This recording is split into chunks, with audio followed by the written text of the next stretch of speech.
طلبہ و طالبات فاروق فاؤنڈیشن آن لائن اسکول کے ذریعے یکساں نصاب کے مطابق تعلیم حاصل کریں۔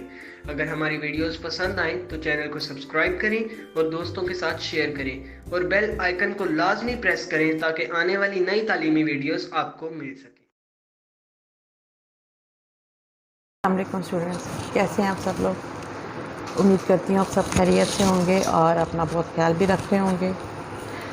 تو اسٹوڈنٹس، ہوا یہ کہ کووڈ کی وجہ سے ہماری ساری کلاسز جو تھیں وہ ڈسٹرب ہو گئی، ہماری پوری لائف ڈسٹرب ہو گئی۔ اب کلاس روم میں نہیں جاتے، اب ہم اپنے دوستوں سے بھی کم ملتے ہیں اور ہم گھومنے بھی نہیں جاتے، لیکن پڑھنا تو ہے۔ تو پڑھنے کے لیے ہم نے یہ طریقہ کار نکالا ہے کہ اب ہم آن لائن کلاسز لیتے ہیں۔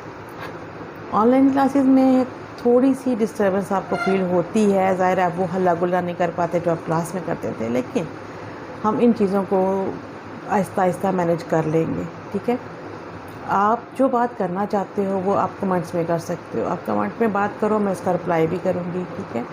اور یہ ہے کہ آپ یہ بات ذہن میں رکھو کہ کچھ بھی حالات ہوں لیکن پڑھائی کا عمل جو ہے وہ رکنا نہیں چاہیے۔ اس کے لیے ضروری ہے کہ آپ اپنی کلاسز جو ہیں وہ لیتے رہیں۔ ویسے بھی اب آپ لوگ بڑے بچے ہو گئے ہو، مڈل سیکشن میں آ گئے ہو ماشاءاللہ سے، ٹھیک ہے؟ 7th class, very good.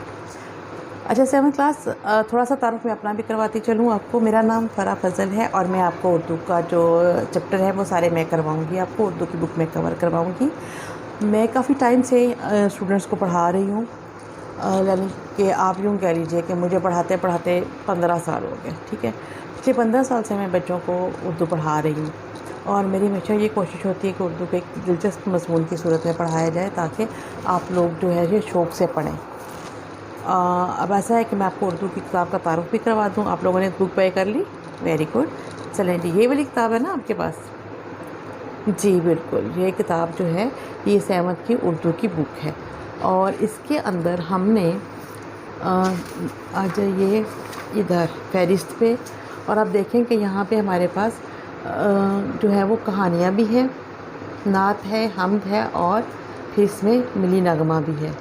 کہانیاں بہت دلچسپ ہیں، اس کو ہم مل کے پڑھیں گے اور انجوائے بھی کریں گے۔ اچھا، آپ کو میں اس بک کا سٹارٹ میں ہی نا آپ کو میں نظموں کا مرکزی خیال لکھنا اور کہانیوں کا خلاصہ لکھنا یہ سکھا دوں گی۔ آپ نے 6th کلاس میں تھوڑا سا کام اس پہ کیا ہوگا، لیکن 7th میں کیونکہ تھوڑے سے آپ کو ڈیٹیل سے کام کرنا ہے تو اس لیے میں آپ کو یہ کرنا سکھا دوں گی، کیونکہ جب آپ نے ایک کہانی پڑھ لی تو اس کا خلاصہ کرنا آپ کے لیے مشکل نہیں ہونا چاہیے اگر آپ نے اس کو دھیان سے کیا ہے، اور اگر آپ دھیان سے نہیں کرتے ہیں تو پھر آپ کے لیے پرابلم ہو جاتی ہے۔ تو بچوں، آپ لوگوں کے لیے یہ ضروری ہے کہ جب آپ اپنی کلاس میں آئیں تو آپ اس سوچ کے ساتھ آئیں کہ آپ نے یہ جتنا ٹائم ہے یہ ہاف این آور جو ہے ہمارا، ہم نے صرف اردو کو پڑھنا ہے۔ اس میں اب آپ کا یہ نہیں ہوگا کہ آپ ساتھ میں گیمز کی طرف آپ کا دھیان ہو یا گپ شپ میں بھی چل رہے ہو، نہیں، آپ نے پھر پورے دھیان سے آپ نے اس کو پڑھنا ہے۔ اس کے لیے ایک چیز میری اور ریکوائرمنٹ آپ سے ہوگی اور وہ یہ کہ آپ لیڈ پینسل اپنے پاس رکھیے، ایک رف کاپی رکھیے اور آپ کی بک تو آپ کے پاس ہے ہی، تو ان چیزوں کی مدد سے ہم جو ہے وہ اپنا کام کیا کریں گے۔ پینسل اس لیے کہہ رہی ہوں گی کہ جو آپ کو الفاظ کے معنی لکھواؤں گی یا کوئی کسی نظم میں کسی سبق کے دوران آپ کو کوئی حوالہ دینا ہوگا، مجھے کوئی ریفرنس دینا ہوگا تو یا کوئی واقعہ میں نے کوٹ کرنا ہوگا تو وہ آپ پینسل سے لکھ لیں گے۔ آپ کے لیے وہ آپ کے پاس ایک یادداشت اس کی تیار ہو جائے گی، ایگزامس میں آپ کے بہت کام آئے گی، کیونکہ جب آپ امتحان دیتے ہو نا بڑی کلاسز میں، جب جیسے کہ آپ 7th میں آ گئے ہو تو امتحان میں اگر آپ کسی نظم کے ساتھ، کسی شعر کے ساتھ کوئی چھوٹا واقعہ، کوئی شعر یا کوئی حدیث کوٹ کرتے ہو تو آپ کو ایگزامینر اچھے مارکس دیتا ہے، ٹھیک ہے؟ اور اس لیے آپ کے لیے ضروری ہے کہ آپ اپنے پاس پینسل رکھیں لازمی، اور آپ اپنے پاس ایک کاپی رکھیں جس کے اوپر آپ یہ کیا کریں گے۔ تو آج کا ہمارا جو فرسٹ چیپٹر ہے، ہم بسم اللہ الرحمن الرحیم رب زدنی علما، ہم فرسٹ چیپٹر جو ہے اس کا آغاز کریں گے اور ہمارا فرسٹ چیپٹر ہے حمد۔ جی عزیز طلباء، آتے ہیں ہم حمد کی طرف بڑھتے ہیں اور ہم پہلے اس کی ریڈنگ کریں گے، اس کے بعد میں آپ کو الفاظ کے معنی بتاؤں گی اور پھر اس کی ہم تشریح کریں گے تاکہ یہ آپ سب کے لیے قابل فہم ہو جائے۔ ویسے تو اس میں کچھ زیادہ مشکل الفاظ استعمال نہیں کیے ہیں، اور جو ہمارے حمد کے شاعر ہیں حفیظ الرحمن غازی، ان کا یہ جو ہے نا، یہ کہہ لیجئے کہ ان کے اندر یہ ایک اضافی خوبی ہے کہ یہ جو بھی لکھتے ہیں وہ اپنے قاری کو ذہن میں رکھ کے لکھتے ہیں اور آسان الفاظ کا استعمال کرتے ہیں تاکہ بچے الجھے نہ بلکہ اس کے مفہوم کو سمجھ پائیں۔ آپ کے لیے میں ایک دفعہ ریڈنگ کروں گی۔ یہ میدان و صحرا بنائے ہیں کس نے، یہ بل کھاتے دریا بہائے ہیں کس نے، ہمارے خدا نے ہمارے خدا نے۔ یہ گلشن میں پھولوں کی رنگی کتاریں بکھیری ہیں کس نے چمن میں بہاریں، ہمارے خدا نے ہمارے خدا نے۔ یہ چاند اور سورج بنائے ہیں کس نے، سیاہی کے پردے اٹھائے ہیں کس نے، ہمارے خدا نے ہمارے خدا نے۔ سجائے ہیں کس نے فلک پر ستارے، لبھاتے ہیں شب میں جو دل کو ہمارے خدا نے ہمارے خدا نے۔ بنائے ہیں کس نے یہ موسم سہانے، یہ کوئل کے نغمے یہ پی کے ترانے، ہمارے خدا نے ہمارے خدا نے۔ ہمیں بھوک کے وقت کس نے کھلایا، ہراس اور خطروں سے کس نے بچایا، ہمارے خدا نے ہمارے خدا نے۔ ہمیں سیدھے رستے پہ کس نے چلایا، برائی کے رستوں سے کس نے بچایا، ہمارے خدا نے ہمارے خدا نے۔ جی، ریڈنگ ہماری مکمل ہو گئی ہے اور آپ نے ایک ایک پیراگراف میں دیکھا، ایک ایک مصرعے میں دیکھا کہ شاعر کا اپنی بات کو سمجھانے کا طریقہ کار کیا ہے۔ پوری حمد میں حفیظ الرحمن غازی مختلف سوالات اٹھا رہے ہیں، ایسے سوالات جو بچوں کو سوچنے پر مجبور کریں، اور وہ اس کا جواب جب ڈھونڈنے نکلے تو انہیں ایک ہی جواب ملے کہ اس کائنات میں جو کچھ بھی ہو رہا ہے، ہر طرح کی جو واقعات رونما ہو رہے ہیں، ہمارے ارد گرد کا جو ماحول ہے، یہ پوری کائنات کو بنانے والا اس کا خالق اور مالک کون ہے، تو ایک ہی جواب ملے کہ ہمارا خدا، صرف اور صرف ہمارا خدا وحدہ لا شریک۔ پہلے مصرعے میں جو مشکل الفاظ ہیں ہم ان کو دیکھتے ہیں۔ صحرا، میدان، بالکل سپاٹ زمین جو ہوتی ہے اس کو میدان کہتے ہیں، اور صحرا جہاں پر ریت ہوتی ہے۔ بل کھاتے، گھومتے لہراتے، بہائے ہیں، کس نے بہائے ہیں، یعنی کہ جو پانی بہہ رہا ہے وہ کس کے اوپر بہہ رہا ہے۔ گلشن ہوتا ہے باغ، رنگین کتاریں جو ہم دیکھتے ہیں نا، رول بنی ہوتی ہے پھولوں کی، ایک لائن لگی ہوئی ہوتی ہے، اس کو بولتے ہیں۔ بکھیری ہیں، کس نے بکھیر دی ہیں، پھیلا دی ہیں۔ بہاریں، بہار کی جمع، چمن، باغ۔ یہ چاند اور سورج بنائے ہیں کس نے، سیاہی، سیاہی کے پردے سے مراد ہے رات، ٹھیک ہے، اٹھائے ہیں مطلب دن آیا ہے، دن کا نکلنا، سورج کا آ جانا۔ فلک، آسمان، لبھاتے ہیں، اچھے لگتے ہیں، ہمارے دل کو خوش کرتے ہیں۔ شب، رات۔ کوئل کے نغمے پی کے ترانے، کوئل اور پی جو ہے وہ پرندے ہیں، خوبصورت گانا گانے والے پرندے، ٹھیک ہے۔ کوئل جو ہے وہ برسات کے موسم میں گانے گاتی ہے، مطلب وہ جو بولتی ہے اس کی آواز کو شاعر جو ہے وہ گانا گانے سے تشبیہ دیتے ہیں۔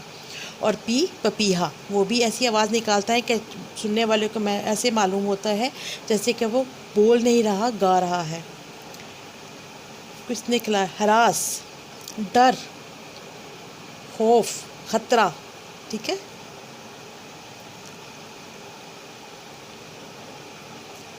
اور ہمیں سیدھے راستے پہ کون چلاتا ہے اور ہمیں برائی کے راستوں سے کون بچاتا ہے۔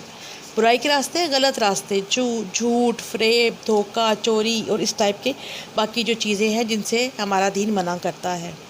اور سیدھا راستہ ہوتا ہے ایمانداری کا راستہ، سچائی کا راستہ، اور اس کے علاوہ کوئی مشکل لفظ نہیں ہے۔ لیکن اگر آپ کو کچھ ایسا لگے کہ جو آپ کو مشکل لگ رہا ہے اور میں نے اس کو اسکپ کر دیا ہے، مجھے لگتا ہے کہ اب آپ ماشاءاللہ سے سہمت میں آ گئے ہو تو بہت سی چیزیں آپ کو پتہ ہیں، لیکن پھر بھی اگر آپ کوئی بات پوچھنا چاہیں تو وہ آپ کمنٹ میں مجھ سے پوچھ سکتے ہیں اور میں انشاءاللہ اس کا جواب آپ کو ضرور دوں گی، ٹھیک ہے۔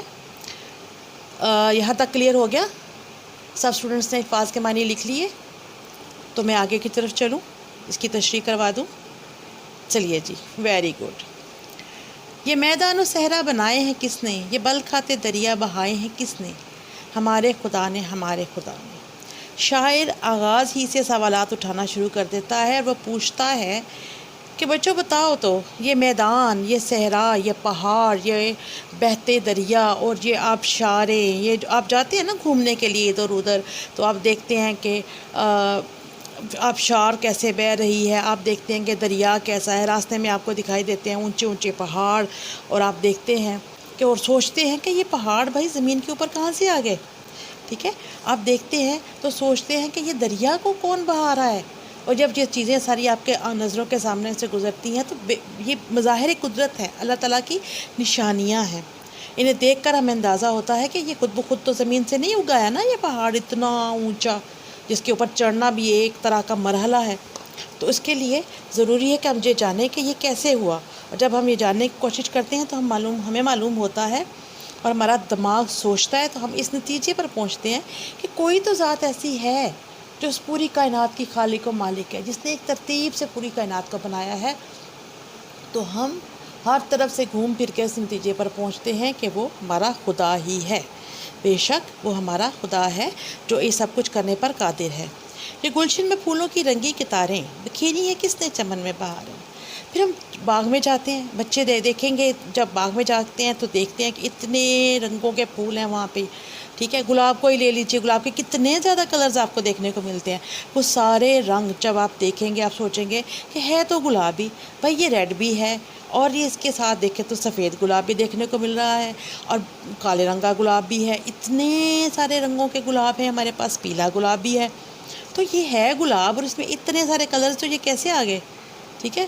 پھر ہم اور پھولوں کو دیکھتے ہیں تو ان کی شیپ ڈیفرنٹ ہے، خوشبو مختلف ہے، تو یہ ساری چیزیں جو ہیں، پھول تو پھول ہیں، ان میں اتنا زیادہ تنوع ہمیں دیکھنے میں، رنگا رنگی دیکھنے میں ملتی ہے، اتنی خوبصورتی دیکھنے میں ملتی ہے، شکلیں سب کی مختلف، خوشبو سب کی مختلف، سائز سب کا مختلف، تو یہ کون ہے کہ جس نے باغوں میں ایسی بہاریں بکھیر دی ہیں؟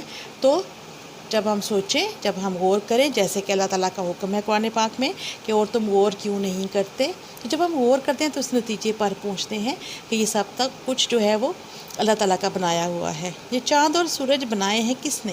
سیاہی کے پردے اٹھائے ہیں کس نے؟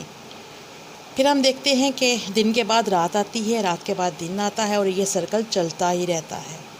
یہ چاند کے بعد سورج کا آنا، سورج کے بعد چاند کا نکلنا، یہ ایک سلسلہ ہے جو ہم جب سے ہم نے آنکھ کھولی اس دنیا میں ہم دیکھ رہے ہیں کہ ایسا ہی ہو رہا ہے، اور ہم سے پہلے آنے والوں نے بھی اس کو ایسا ہی اس کا مشاہدہ کیا ہے۔ تو جب ہم دیکھتے ہیں کہ کون ہے جو ایک وقت مقررہ پر چاند کو جو ہے وہ طلوع کرتا ہے اور سورج کو غروب کرتا ہے، تو اس کا نتیجہ کیا ہوتا ہے کہ جب سورج غروب ہو جاتا ہے تو اندھیرا پھیل جاتا ہے، اندھیرا پھیلتا ہے تو چاند ہمیں صاف دکھائی دیتا ہے، اور پھر جب رات کا وقت جو ہے وہ مکمل ہو جاتا ہے اور دن نکلنے کا وقت ہوتا ہے، تو پھر کیا ہوتا ہے، اللہ تعالیٰ کے حکم سے سورج اگاتا ہے، سورج نکل آتا ہے۔ تو یہ سارا نظام کون چلا رہا ہے؟ ہمارا خدا، صرف اور صرف وہ اللہ تعالیٰ جس کے قبضہ قدرت میں ہماری جان ہے۔ اگلا سوال یہاں پہ یہ ہے جی، سجائے ہیں کس نے فلک پر ستارے؟ وہ کون ہے جس نے فلک آسمان پر ستارے سجا دیے ہیں؟ ڈھیر ستارے ہمیں دیکھنے کو ملتے ہیں رات میں۔ اگر آپ لوگوں نے کبھی آبزرو کیا، اور اگر نہیں کیا نا تو پلیز آپ نے کرنا ہے، ٹھیک ہے، رات کو آپ چھت پہ جاؤ دیکھو، اور اگر آپ کے شہر میں بہت زیادہ روشنی ہے تو کوشش کرو آپ گاؤں میں جاؤ، تھوڑا سا شہر کی روشنی سے ہٹ کر، اور یہ نظارہ آپ ضرور دیکھو کہ جب رات ہوتی ہے، اندھیرا ہوتا ہے، تو ستارے کتنے زیادہ اور کتنے خوبصورت ہوتے ہیں، لگتے ہیں ہمیں، لبھاتے ہیں شب میں جو دل کو ہمارے، یعنی کہ رات کے وقت ہمارے دل کو خوش کر دیتے ہیں۔ جب ہم رات کی تاریکی میں ستاروں سے بھرا ہوا آسمان دیکھتے ہیں تو ہمارا دل جو ہے وہ خوشی سے بھر جاتا ہے، اور یہ سب کچھ کس کی کرامات ہیں؟ اللہ تعالیٰ کی۔ بنایا ہے کس نے یہ موسم سہانے؟ اگلا سوال، یہ کوئل کے نغمے، یہ پی کے ترانے، بھئی اتنے خوبصورت موسم آتے ہیں جاتے ہیں، برسات، بہار، خزاں کا اپنا رنگ ہے، ٹھیک ہے، بہار کی اپنی خوبصورتی ہے، اور پھر ہر موسم کے پرندے، آپ نے دیکھا ہوگا کہ ہر موسم میں ہمیں مختلف پرندے دیکھنے کو بھی ملتے ہیں، ٹھیک ہے، اور وہ جو گانے گاتے ہیں، وہ جو نغمے گاتے ہیں، وہ جو کوئل کوکتی ہے باغوں میں، اور وہ جو پی اپنے ترانے گاتا ہے، یہ کس نے بنایا ہے؟ تو یہ ہمارے خدا نے۔ پھر ایک سوال اٹھتا ہے کہ ہمیں بھوک کے وقت کس نے کھلایا؟ جب ہم بھوکے تھے، جب ہم بھوک میں ہیں، ہم تکلیف میں ہیں، تو کون ہے جو ہمیں کھانا کھلاتا ہے؟ ہراس اور خطروں سے کس نے بچایا؟ اور جب ہم خوف کی حالت میں ہوتے ہیں، ہمارے ارد گرد کوئی خطرہ منڈلا رہا ہوتا ہے، تو وہ کون ہے کہ جو ہماری حفاظت فرماتا ہے؟ کون ہے جو ہمیں ان خوف و ہراس کے ماحول سے نکالتا ہے، ہمارے جو جان کی حفاظت فرماتا ہے؟ تو وہ ہمارا خدا ہے۔ ہمیں سیدھے راستے پہ کس نے چلایا؟ ایک اور کویسچن جو بہت امپورٹنٹ ہے، ہم خود سے کیا کر سکتے ہیں؟ جب تک اللہ تعالیٰ ہمیں توفیق نہ دے، ہم تو نیکیوں کے راستے پہ بھی نہیں چل سکتے۔ تو سوال یہ ہے کہ ہمیں سیدھے راستے پہ کس نے چلایا؟ وہ کون ہے جس نے ہمیں صحیح اور غلط کی تمیز سکھائی؟ کون ہے جس نے ہمیں علم دیا، ہمیں یہ ایسا علم دیا کہ جس سے ہمیں معلوم ہو کہ کیا صحیح ہے اور کیا غلط؟ برائی کے رستوں سے کس نے بچایا؟ کون ہے جو ہمیں برائی کے رستوں پہ چلنے سے روکتا ہے، ہمیں ہدایت دیتا ہے؟ کون ہے وہ؟ تو پھر ہر سوال کے جواب کی طرح اس کا جواب بھی ہمیں یہ ملتا ہے کہ وہ بے شک ہمارا خدا ہے۔ ہمارا خدا جو ہمیں 70 ماؤں سے زیادہ پیار کرتا ہے، وہ ہمیں کسی غلط راستے پہ چلنے نہیں دیتا، کیونکہ وہ یہ چاہتا ہے کہ اس کا بنایا ہوا بندہ، اس کی مخلوق نیکی کے راستے پہ چلے، نیکیاں جو ہیں وہ اپنی زندگی میں اکٹھی کرے اور آخرت میں سرخرو ہو۔ جی بیٹا، آپ لوگوں نے یہ پوری حمد جو ہے وہ میں نے آپ کو کروائی ہے، اور اس میں اگر کچھ مشکل ہے، اگر آپ کو لگتا ہے کہ کچھ آپ کو نہیں سمجھ آیا، تو پلیز وہ آپ مجھے کمنٹس میں وہ آپ مجھ سے کویسچن کریں اور میں آپ کو اس کا آنسر دوں گی، تاکہ آپ کی جو ہے نا وہ مائنڈ ہر طرح سے کلیئر ہو جائے، ٹھیک ہے؟ اس میں آگے چلے تو مشق میں سوال اور جواب ہیں، بہت سمپل سے۔ حمد کسے کہتے ہیں؟ ہم ایسی نظم جس میں اللہ تعالیٰ کی تعریف بیان کی گئی ہو، ٹھیک ہے؟ اس حمد میں اللہ تعالیٰ کی کن کن نعمتوں کا ذکر ہوا ہے؟ اب یہ نعمتیں آپ نے مجھے بتانی ہیں۔ پہلے سوال کا جواب میں نے دے دیا، دوسرے کا جواب آپ مجھے دیں گے۔ آپ نے اس کو پڑھنا ہے اور بتانا ہے کہ کون کون سی نعمتیں ہیں اللہ تعالیٰ کی جن کا ذکر اس پوری حمد میں ہوا ہے۔ ان کی آپ نے ایک لسٹ تیار کرنی ہے اور وہ مجھے آپ نے پھر کمنٹ میں بتانا ہے، ٹھیک ہے؟ اگر سارا سال ایک جیسا موسم رہتا تو کیا ہوتا؟ جی کون بتائے گا؟ کون مجھے بتائے گا کہ اگر ہمیشہ ہی سردیاں رہیں تو کیسا لگے، اور اگر ہمیشہ ہی گرمیاں رہیں تو پھر کیسا لگے؟ ٹھیک ہے، کیسا ہوگا؟ اچھا لگے گا؟ نہیں نا؟ تو یہ آپ نے مجھے خود بتانا ہے۔ سورج سے ہمیں کیا فائدے پہنچتے ہیں؟ ہاں جی، سائنس سے دلچسپی کس کس کو ہے؟ ارے واہ، ویری گڈ، بہت سارے بچوں کو ہے۔ تو ٹھیک ہے جی، اس کا جواب بھی آپ ہی مجھے دیں گے۔ سوچیں، اس کے اوپر ریسرچ کریں اور مجھے بتائیں کہ سورج سے ہمیں کیا فائدے پہنچتے ہیں۔ ہماری فصلیں اگتی ہیں، ہے نا؟ ایسا ہی ہوتا ہے۔ سورج سے ہمارے پھل پک جاتے ہیں، سورج سے ہمیں وائٹامن ڈی ملتی ہے، سورج سے اور بہت بہت کچھ ہوتا ہے، ٹھیک ہے؟ وہ آپ نے مجھے بتانا ہے۔ سیاہی کے پردے اٹھانے سے کیا مراد ہے؟ وہ میں نے آپ کو بتایا تھا کہ سیاہی کے پردے اٹھانے سے مراد شاید کی یہ ہے کہ رات کا دن میں ڈھلنا، سورج کا نکلنا، ٹھیک ہے؟ آسمان پر چمکتے ستارے آپ کو کیسے لگتے ہیں؟ یہ تو پھر آپ نے اپنی رائے مجھے دینی۔ مجھے تو بھائی بہت اچھے لگتے ہیں آسمان پر چمکتے ہوئے ستارے۔ آپ لوگوں نے بھی مجھے بتانا ہے کہ آپ کو کیسے لگتے ہیں۔ کوئی ایسا نہیں ہوگا جس کو اچھے نہیں لگتے ہوں گے، ٹھیک ہے؟ مجھے لگتا ہے ایسا، ٹھیک ہے؟ لیکن پھر بھی اگر کسی کو اچھا نہیں لگتا تو وہ ضرور بتائیں، اور کیوں نہیں لگتے یہ بھی بتائیں مجھے، ٹھیک ہے؟ پھر جناب آپ آگے آئیں۔ سورہ فاتحہ کی وہ آیت اور اس کا ترجمہ لکھیں جس میں اللہ تعالیٰ سے دعا کرتے ہیں کہ وہ ہمیں سیدھے راستے پر چلائے اور بھٹکنے سے بچائے۔ جی بچوں، یہی اس کا آنسر آپ نے مجھے بتانا ہے۔ معلوم ہے نا سب کو؟ ماشاء اللہ ماشاء اللہ۔ کتنے بچے جن کو اس بات کا علم ہے؟ Very good. کویشچن نمبر 3 ہے جی، کالم الف میں دیے گئے ہر مصرے کا دوسرا مصرع کالم بے میں تلاش کریں اور اسے دی کی مثال کے مطابق کالم جیم میں لکھیں، ٹھیک ہے؟ یہ آپ نے کالم فل کرنا ہے اپنی اپنی بکس کے اوپر، ٹھیک ہے؟ یہ میدان و صحرا بنائے ہیں کس نے؟ ٹھیک ہے؟ اس کے ساتھ دوسرا مصرع کون تھا؟ کون بتائے گا؟ یہ میدان و صحرا بنائے ہیں کس نے؟ یہ آپ آئیں گے فرسٹ پیج پر۔ یہ بل کھاتے دریا بہائے ہیں کس نے؟ یہ کہاں لکھا ہوا ہے؟ یہ لکھا ہوا ہے سیکنڈ لاسٹ پہ، ٹھیک ہے؟ آپ یہ والا جملہ اس کے سامنے لکھیں گے۔ بات سمجھ آ رہی؟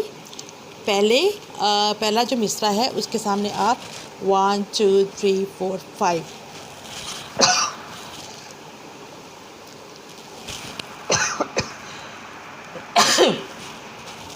سوری، یہ جو لائن نمبر 5 ہے یہ آپ لکھیں گے، ٹھیک ہے؟ یہ یہاں نہیں، اس کے آگے نہیں لکھیں گے، آپ یہاں لکھیں گے کہ یہ گلشن میں پھولوں کی رنگی قطاریں،